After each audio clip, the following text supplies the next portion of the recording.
नमस्कार दोस्तों, मैं अजय मौर्य फिर से हाजिर हूँ आपके पास एक नई कहानी के साथ।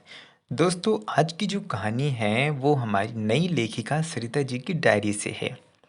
कहानी का शीर्षक है बातों का खजाना। आइए दोस्तों, कहानी स्टार्ट करते हैं। अजीब सी जिंदगी हो गई थी शाम की। अपने ही घर में अनजानों की तरह रहना शायद अब उन्हें अखरने लगा था। लेकिन करते भी तो क्या, ये सब उनके लिए आसान भी तो नहीं था। पत्नी के जाने के बाद उन्होंने अपने आप को लगभग बंद ही कर लिया था। समय किसी के लिए रुकता नहीं, लेकिन शायद उनके लिए जीवन भी रुक गया था। बैठे बैठे पुरानी यादों में खो जाते थे। बीते वक्त को याद करते तो खुश हो जाते थे। सोचते ये शहरी जीवन भी अजीब है। कहने को भीड़ है, लेकिन इंसान है कि अकेला ही होता है यहाँ। अपने गांव के किस्से याद करते तो शाम कब बीत जाती वो भूल ही जाते थे। अकेले कब कोई बैठा है गांव में भाई इतना। अपने आप में ही वो बड़बड़ाने लगते थे। एक पल को भी लोग ना देखते तो खबर लेने घर तक आ जाते थे। दोपहर की दोपहर बातों में ही बीत जाती थी लोगों की।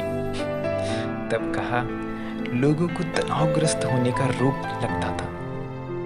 तब तो शायद हम भी हंसते जो ये शब्द बोलते। ये भी कोई बीमारी थी।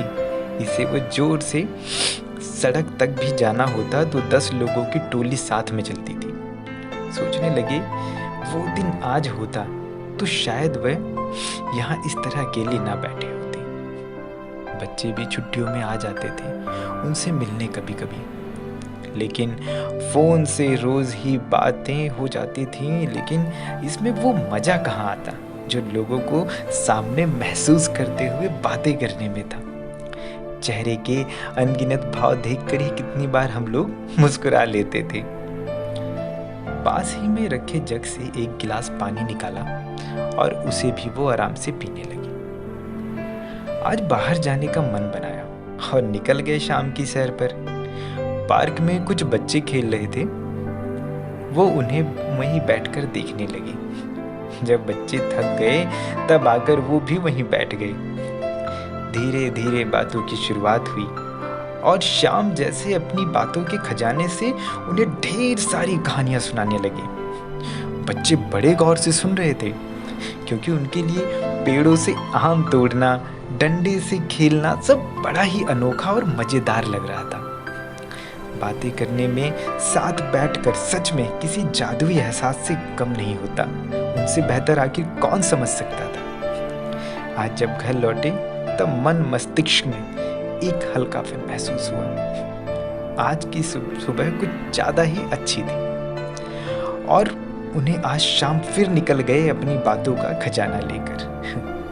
शायद कुछ नया सीख सके नई पीढ़ी, यही सोचकर वो मन में मुस्कुराने लगी।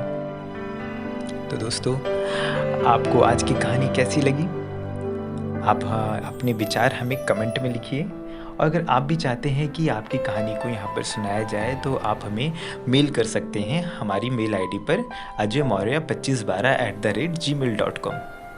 इस पर आप हमें मेल करिए, हम आपकी कहानी ज़रूर सुनाएंगे। Thank you.